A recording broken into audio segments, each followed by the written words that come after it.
Shalom Bapak Ibu dan Saudara-saudari yang terkasih. Sebelum kita mendengarkan firman Tuhan, kita berdoa. Ya Allah Bapa kami yang di surga, sungguh kami bersyukur atas kebaikan Tuhan yang masih kami rasakan hingga pada saat ini. Engkau memberikan kami nafas kehidupan untuk menjalani hidup kami hari ini. Tuhan, sebentar lagi kami akan mendengarkan firman-Mu. Berkati hati dan pikiran kami, berikan kami damai dan terang yang daripadamu, agar kami boleh memahaminya serta melakukannya di dalam kehidupan kami. Hanya melalui Yesus Kristus, Juru Selamat kami yang hidup, kami berdoa dan bersyukur kepadamu. Amin. Bapak, Ibu, Saudara-saudari yang terkasih, yang menjadi ayat harian bagi kita pada hari ini diambil dari 2 Korintus 4 ayat 14. Karena kami tahu bahwa Ia yang telah membangkitkan Tuhan Yesus akan membangkitkan kami juga bersama-sama dengan Yesus, dan Ia akan menghadapkan kami bersama-sama dengan kamu kepada dirinya. Demikian firman Tuhan. Bapak, Ibu, Saudara-saudari yang terkasih, kalau sekarang saya bertanya kepada kita sekalian, apa yang menjadi pergumulan hidupmu saat ini? Mungkin dengan cepat kita bisa menjawab, saya sedang bergumul dengan permasalahan keluarga, atau pergumulan kesehatan, atau ekonomi. Kalau kita diminta untuk menceritakannya secara panjang lebar, mendetail, mungkin waktu 5 menit tidak akan cukup.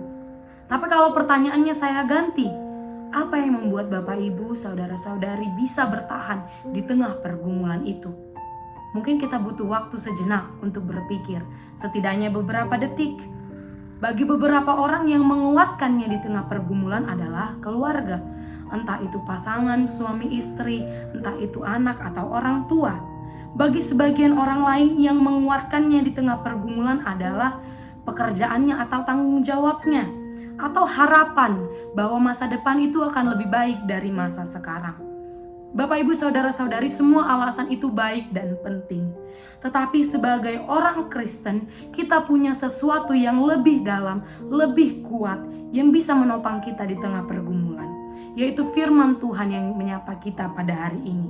Di 1 Korintus 4 ayat 14 dikatakan, Allah yang telah membangkitkan Yesus Kristus akan membangkitkan kita juga. Apa artinya? Artinya melalui apa yang Paulus tuliskan, kita diingatkan bahwa hidup ini tidak berhenti pada penderitaan. Ada kebangkitan, ada kehidupan yang menanti yang Tuhan sediakan bagi kita. Paulus menulis karena kami tahu, bukan karena kami berharap, bukan karena kami berangan-angan, tapi kami tahu. Maka kebangkitan Kristus bukan sekedar teori atau perayaan semata yang kita lakukan di minggu yang lalu. Tapi kebangkitan Kristus adalah pengharapan untuk masa depan kita. Kita percaya sama seperti Kristus yang dibangkitkan dari kematian, demikian juga semua orang yang percaya akan dibangkitkan. Maka artinya kematian itu bukan akhir, penderitaan itu bukan akhir, kegagalan itu bukan akhir. Kalau kita membaca lebih lanjut dalam pasal ini, Paulus juga mengatakan, sebab itu kami tidak tawar hati.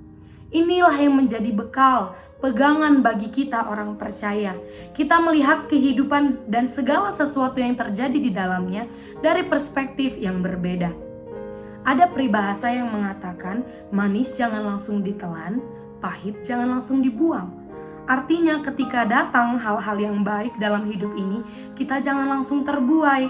Kita harus tetap menjalaninya atau menikmatinya sambil tetap mengingat bahwasannya ini semua sementara. Ada kehidupan kekal yang menanti saya yang disediakan oleh Tuhan. Demikian juga ketika terjadi penderitaan, pergumulan atau kesusahan, kita bisa melewatinya dengan pola pikir yang sama. Ini semua sementara. Ada kehidupan yang kekal yang menanti saya yang telah disediakan oleh Tuhan. Oleh karena itu Bapak, Ibu, dan Saudara-saudari, hari ini mari kita menjalani hidup dengan semangat. Kalaupun ada kegagalan, kekecewaan, pergumulan yang kita bawa dari hari kemarin, mari kita biarkan hati kita diperbarui hari ini. Mari kita mengarahkan pandangan kita pada pengharapan yang Tuhan berikan. Jangan tawar hati, jangan menyerah. Kita punya pengharapan yang pasti. Kita tahu bahwa Allah yang membangkitkan Yesus adalah Allah yang sama yang memegang hidup kita. Allah yang membangkitkan Yesus adalah Allah yang menemani kita setiap hari. Dia yang membangkitkan kita dari setiap pergumulan, kegagalan kita. Terlebih lagi, Dia yang membangkitkan kita untuk hidup yang kekal. Amin. Kita berdoa. Ya Allah Bapa kami yang Maha Kuasa dan Maha Kasih, terima kasih atas firman Tuhan yang telah menyapa kami pada hari ini. Biarlah kiranya Engkau yang memampukan kami untuk memegangnya teguh serta melakukannya di dalam kehidupan kami sehari-hari.